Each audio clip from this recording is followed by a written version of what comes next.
እርሳቸውን እንግዲህ ጋሼ ብላቸው ደስ ይለኛል። ዶክተር ናቸው። ጋሼ ገዱ አንዳርጋቸውን ፓርኪንግ ሲሰሩ በማየቴ እኔ ያው በእርሳቸው ሌቭል ሆኖ ስራ እንደዚህ ይሄ ነገር ስለገጠማቸው ትንሽ ይከፋኛል።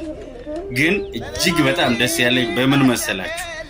በንጹህነታቸው በንጹህነቱ ጋሽ ገዱ አማራ ክልልን ለ5 ዓመት ሲያስተዳድር ምንም አይነት ሙስና ክልሉን እንዳልበዘበዘ ምንም አይነት ገንዘብ ከክልሉ እንዳልሰረቀ ከህዝብ እንዳልወሰደ ተረድቻለሁ።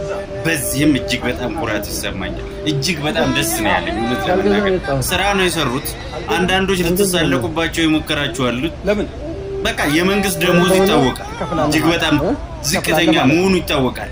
ደሞዛቸውን ነው ሲቀበሉ ይኖሩት ማለት ነው አይደለም እንጂ እኮ እንደነ መንግስቱ ኃይለ ማርያም እንደ ፕሬዝዳንቱ ነው አገርን በውጊያ ሲያምሱ ኖረው ከዛ በኋላ ደግሞ ዚምባብዌ ላይ አገር የሚያክል ነገር ገዝተው አገር የሚያክል ቦታ ገዝተው ተንደላቀው መኖር አላቃታቸውም። እንደነሱ ማድረግ አቅቷቸው አይደለም። ሲዘርፉ መኖር ይችላል። 5 ዓመት ረጅም ጊዜ ትንሽ አይደለም።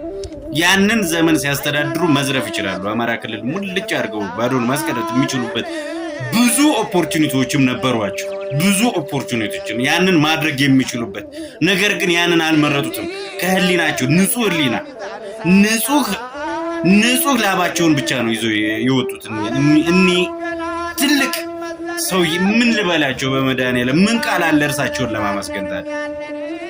ስለዚህ እንደሌላው ጅብ እንደሌላው ተንደላቁ የሚያኖራቸውን ገንዘብ ይዘው መሄድ አልጠፋባቸው።